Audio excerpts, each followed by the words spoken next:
Cette fois c'est la fin, on se retrouve pour une nouvelle vidéo Lego Magazine. Aujourd'hui, magazine Lego Star Wars du mois d'avril 2025. Et on commence direct avec la mini-figurine. Juste ici, vous avez la minifigurine du garde prétorien qui n'est pas réellement une minifigurine exclusive. Effectivement, cette minifigurine, on la retrouve à deux moments. On la retrouve notamment dans le calendrier de l'Avent, Lego Star Wars de l'année 2024. Il me semble néanmoins que la tête était différente. On la verra un petit peu après. Et on la retrouve également dans le set de base, également sorti en 2024 dans la bataille contre Moff Gideon et Paz Vizsla, tout simplement. Donc voilà, les sets qui sont sortis en juin et en septembre pour le calendrier de l'Avent. Donc une figurine qui n'est pas réellement inédite, normalement plutôt sympathique à avoir dans le magazine, effectivement, même si c'est le calendrier de l'Avent et un set, ça reste comme des sets qui sont assez chers, de l'ordre de 30 à 45 euros. Donc c'est pas les plus petits sets. Donc l'avoir dans le magazine à 7 euros, surtout si c'est juste cette figurine qui vous intéresse, c'est plutôt cool. Avec donc un casque moulé pour l'occasion, avec un détail comme ça en rouge et des impressions en noir, avec également un torse et des jambes qui sont imprimés exprès. Donc c'est franchement de très très beaux détails. On regrettera évidemment le manque de typographie sur les bras. À l'arrière du torse, on retrouve également d'autres petites typographies, même si elles sont un peu plus minimes. Pour ce qui va être de la tête, elle sera rouge dans ce cas. Il me semble que dans le calendrier de l'Avent, elle était noire.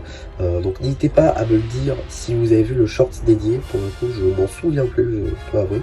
Donc n'hésitez pas à me le dire en commentaire ci-dessous. En ce qui concerne la tête, c'est le nouveau moule avec les deux trous tout au-dessus. Bon alors finalement pas me le dire en commentaire, je viens de fact-checker. Pas du tout en fait, c'est la même figurine qu'on a dans le calendrier de l'Avent, on n'a pas de tête noire. C'est juste que le site que j'utilise, quand j'ai un doute, il n'avait pas encore référencé le magazine. Du coup c'est pour ça que je pensais que il y avait que deux références, mais non, il y aura bien trois, et c'est la même figurine partout. Maintenant la carte. Juste ici, vous avez la carte édition limitée numéro LE12 Din Djarin, qui appartient du coup à la série de garde à collectionner, Lego Star Wars édition Jubilé. Donc voilà, maintenant qu'on a fait le tour de toutes les surprises, on va pouvoir très rapidement regarder juste ici le paperback, donc avec le garde prétorien, avec une petite illustration, une image à l'échelle encadrée.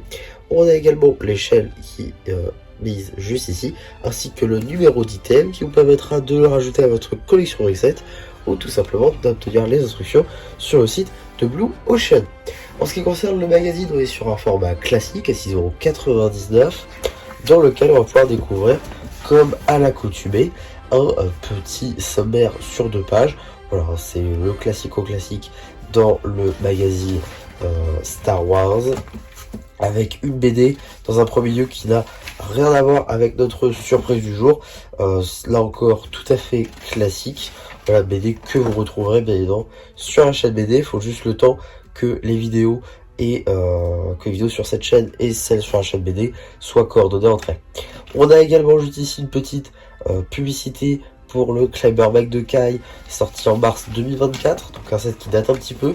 Peut-être une petite pub pour un set de mars 2025, ça pourrait être sympa.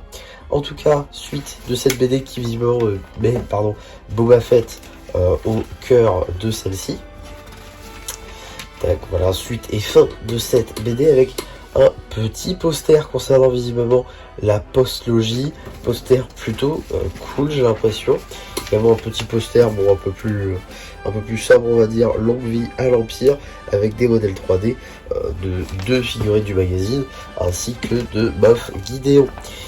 On a également juste ici donc la suite du poster sur la postlogie, le petit poster plutôt sympa. On a également la page dédiée à l'abonnement juste ici, 76,50 € pour 11 numéros plus 2 offerts, pourquoi pas. Également juste ici on a quelques jeux, notamment en mettant en scène juste ici la Bad Batch, ainsi que des sortes de petites cartes recherchées pour les héros de la résistance évidemment. Bon, pourquoi pas. Avec les cartes du coup qui sont ici, et juste là visiblement on peut jouer avec ces cartes là, avec les ordres de Vader, avec les règles qui sont de l'autre côté. Donc, pourquoi pas, ça peut être un jeu plutôt sympa à voir, avec des pions justement qui sont à découper ici, et la carte qu'on met dans le rack dédié, donc pourquoi pas.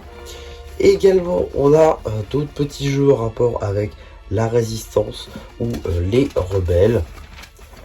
On a également un petit jeu concernant notre figurine du jour, ainsi que sa BD dédiée qui est un petit peu plus courte, qui dure, je crois, 3 petites pages. Voilà, bon, rien de plus à dire, c'est là encore classique, ça met quand même en lumière notre figurine du jour, chose que la BD précédente ne faisait pas. On a également juste ici une petite page dédiée à Mob Gideon justement, plutôt sympa, ainsi que la page dédiée au courrier avec la collection des fans ou des dessins justement qu'on peut voir tout en haut, encore des collections, voilà, notamment avec des cartes juste ici ou des mocs. Voilà, donc ça peut être très sympa, s'ils ne sont pas appelés mocs évidemment sur le magazine. En ce qui concerne les publicités qui entourent le prochain numéro, nous avons juste ici une petite publicité pour le magazine Ninjago Legacy avec les boîtes en métal. 2 magazines qui sont présents en vidéo. Si ça vous intéresse, je vous renvoie vers la playlist dédiée. Et également, on a une petite publicité pour le magazine Minecraft et non pas le magazine Lego Minecraft. Voilà, c'est le même éditeur, c'est juste que c'est pas du Lego. Bon, je suis plutôt contre en vrai parce que ça reste, je veux dire, un point de gamme. On aurait pu faire une publicité pour le prochain magazine Lego Minecraft. Je sais pas pourquoi est-ce qu'ils font la pub d'un autre magazine, mais bon, pourquoi pas. Encore dans le magazine Minecraft, pourquoi pas, mais là ça a strictement rien à voir. Mais bon, pourquoi pas. Et donc, qu'est-ce qu'on a dans le prochain magazine Lego Star Wars? Nous avons une construction, le Juggernaut, il me semble, je dis ça comme ça, il me semble que ce véhicule n'a jamais eu le droit réellement à une interprétation en Lego. Ce qui s'en rapproche le plus, c'est un turbo tank. Donc là, voir que on a une interprétation, même si c'est à une échelle moindre, c'est plutôt sympa. Du coup, c'est la première chez Lego. Pourquoi pas. On a également une petite carte de l'empereur Palpatine. Si je regarde ça plus attentivement, ça a l'air d'être la LE13. Oui, donc ça a l'air d'être dans la continuité puisque on est bien sur la LE12 aujourd'hui. Donc voilà, plutôt sympa pour le coup. Même si ça reste de la construction, 65 pièces, c'est pas mal pour un magazine. Même si on a quand même battu les records avec le dernier Minecraft HS. En tout cas, voilà un petit peu ce que je pouvais dire sur cette vidéo magazine. J'espère en tout cas que ça vous aura plu. Surtout, n'hésitez pas à me le dire en commentaire. N'hésitez pas aussi si vous me dire si vous comptez le prendre ou non, si vous passez votre chemin. N'hésitez pas aussi à liker la vidéo, à vous abonner. Et voilà, bah du coup, c'était un qui vous aura plu, qui vous dit bah